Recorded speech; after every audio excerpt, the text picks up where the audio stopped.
في الطريق أصبح يتساءل: هل سأراها؟ وهل قولي لها إنني أنطلق من أمام المدينة في 9:30 سيجعلها تأتي؟ أم إنها في العادة تخرج من المدينة في هذا الوقت؟ توقف الباص بالقرب من مشفى المواساة، فانطلق بسرعة نحو بوابة المدينة، وهو يتأمل أن يحالفه الحظ ولو لمرة واحدة في حياته. وقف ينتظر، سمع صوتا نسائيا من خلفه يناديه ويسلم عليه. التفت فرأى هيفين، رد السلام وبدأت بالكلام وكأنها تنتظره. هيفين، كيف حالك؟ لقد خفت عليك عندما كان الشيار يبحث عنك. ما هذه الصدفة الجميلة أن أراك هنا، وقلما تأتي إلى المدينة. هل تنتظر أحدا؟ جوان: أنتظر صديقي. هيفين: وكيف تقدم موادك؟ ما هذا الحظ؟ كيف خرجت هيفين بوجهي؟ هل هذا وقتها؟ يحدث جوان نفسه وعيناه متجهتان إلى داخل المدينة. جوان: الحمد لله. إلى أين تذهبين؟ هيفين: إلى الكلية. جوان: لاحظت اليوم أزمة سير، يجب أن تسرعي كي لا تتأخري. فهمت هيفين بأنه لا يريدها أن تقف معه. تألمت في داخلها وودعته، لكنها ذهبت إلى الجانب الآخر من الطريق دون أن يلاحظها. وقفت أمام الدكان المقابل لبوابة المدينة تراقبه، فلا بد أنه لا ينتظر صديقا، بدليل عدم رغبته بالوقوف معها. في غرفة هيلين سألتها صديقتها: علياء، ليس من عادتك الوقوف أمام المرآة والاهتمام الزائد بنفسك. هيلين: صحيح، لكنني لاحظت إهمالي لنفسي. سؤال صديقتها لها جعلها تسأل نفسها: لماذا أهتم بنفسي اليوم؟ لم تجد جوابا، إلا أن شيئا بداخلها أراد ذلك، وغادرت غرفتها وهي ترغب أن ترى جوان أمام البوابة. أما هو فكان واقفا وكأنه جندي في نوبة حراسة، يخاف ترك مكانه تحسبا لعقوبة ما. هيلين كانت تمشي وعيناها على البوابة، وجوان كانت عيناه إلى داخل المدينة. رأى كل منهما الآخر، وتحرك شيء في داخلهما، فللأرواح أسرار لا يدركها حتى أصحابها.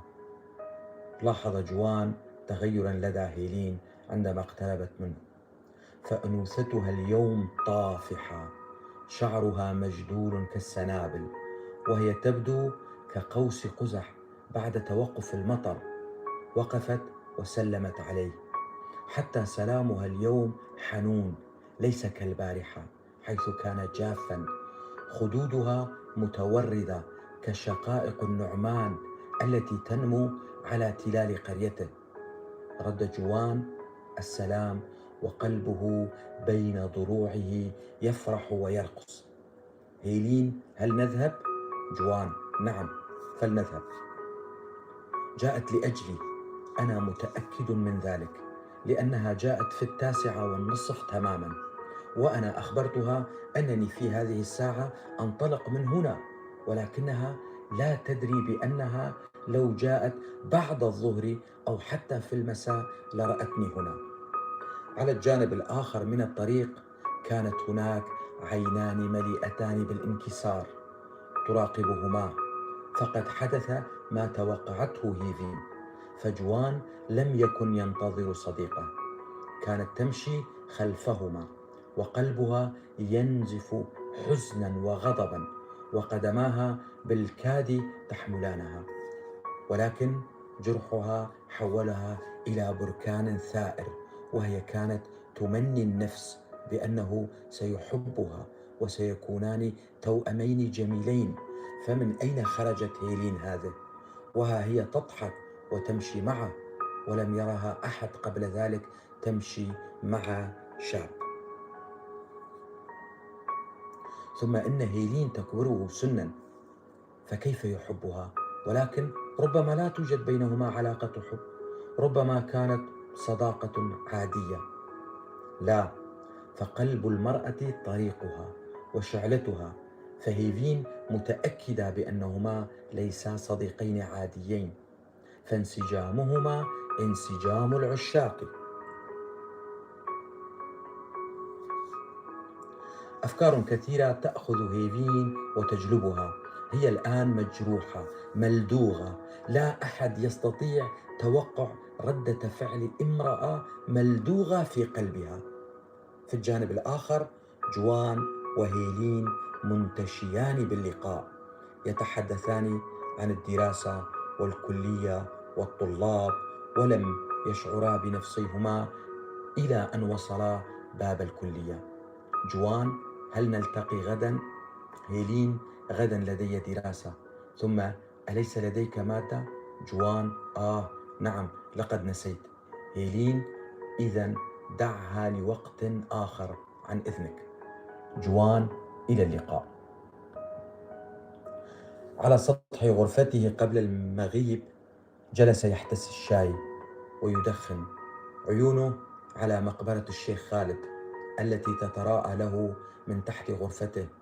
يفكر بالموتى الذين ينامون نوما عميقا. كم يا ترى من هؤلاء أحب كما أحب، وكم منهم من نال مراده، وكم منهم من مات والحسرة لم تفارقه. الحب يدبغ القلوب حتى لو افترقت الأجساد وطال البعد، أما الحب فيبقى بقاء الروح. يا ترى هل أخونها الآن لأنني أفكر بغيرها؟ وهل سأطعن الحب بسكين الاعتراف عندما سأعترف لهيلين يوما ما بحبي لها؟ فبعدها لم أقل لفتاة أحبك ظنا مني بأنني سأخون حبها بالرغم من ابتعادي عنها، ولكن هي ذهبت في طريقها وتزوجت ورزقت بأولاد، فهل لا زالت تحبني؟ لا تقل ذلك، فأنت تعرف بأن حبك دبغ قلبها أيضا وستبقى تحبك أبدا. جوان يسأل نفسه ويجاوبها، هو لا ينسى حبه الأول. يبدو أن الحب الذي لا يتصل بالزواج يبقى سرمديا كردة فعل على فشله. شيار: أين أنت يا جوان؟ انزل فقد جاء أحمد. أحمد مستلق على ظهره واضعا يده على جبينه، والإرهاق والتعب أخذا من صحته الكثير، وكأنه حفر جبل قاسيون حتى وصل إلى الغرفة. بالكاد رد سلام جوان بصوته المبحوح: جوان، كيف صرت؟ وهل جلبت الدواء؟ أحمد: نعم جلبته، لكن لرطوبة القبو تأثير كبير، يبدو أن فعالية الدواء ضعيفة. هنا يتوقف جوان عن الكلام قليلا، كونه يعلم بأنه أحد أسباب مرض أخيه، فلولاه لما اضطر أخوه للعمل ساعات طويلة. صحيح أن أخاه لم يتجاوز 16 من عمره، إلا أنه يحس بالمسؤولية ويخفف كثيرا عن والده الذي يحلم دوما بأن يصل أولاده إلى أعلى المراتب، بالرغم من الضائقة المادية التي يعيشها بعد خروجه من السجن، ذلك السجن اللعين الذي كانت الزيارات فيه تقتصر على 2 في الشهر. ومع ذلك لم يكن إلا أحمد وأخته المتزوجة في دمشق يزورانه، كونه كان سجينا من سجناء عدرا بريف دمشق.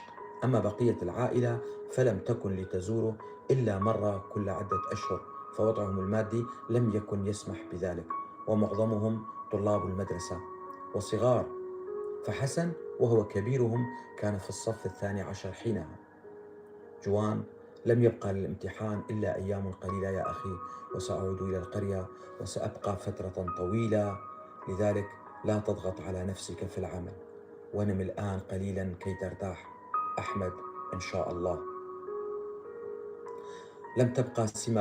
لم تبقى سوى مادة واحدة وينتهي الامتحان ويعود جوان إلى قريته ويبتعد عن الأمل الذي أشرق على روحه مؤخرا.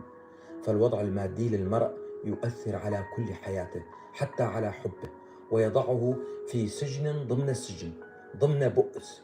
ولكن على الأغلب أن هيلين أيضا ستذهب لديريك، ليس بنفس توقيت ذهاب جوان، ومع ذلك لو كان وضعه يسمح لما ذهب إلا في يوم ذهابها. قبل الامتحان بيوم واحد كان جوان مزروعا أمام باب المدينة الجامعية في 9:30 صباحا. لم تمضي بضع دقائق حتى أقبل نصفه الآخر. يبدو أنهما متفقان على الموعد بدون أن يصرحا لبعضهما بذلك، فاتفاقهما مرتبط بأحاسيس تشدهما لنفس المكان ونفس التوقيت. بالنسبة لجوان قلبه حسم الموضوع ووصل لنقطة لا عودة. أما هيلين فالأمر لديها غير واضح، إلا أنها تحس براحة نفسية معه وتريد التكلم والسير معه مشيا حتى الكلية. فقبل أن تسلم عليه جرى بين عينيهما كلام برائحة الياسمين، فكل عين قالت للأخرى اشتقت لك. هيلين مرحبا، كيف الحال وكيف قدمت المادة؟ كاد جوان أن يقول لها اشتقت إليك، ولكنه حبس الكلمة. جوان أهلا وسهلا، الحمد لله، كيف حالك؟ هيلين جيدة، دعنا نمشي.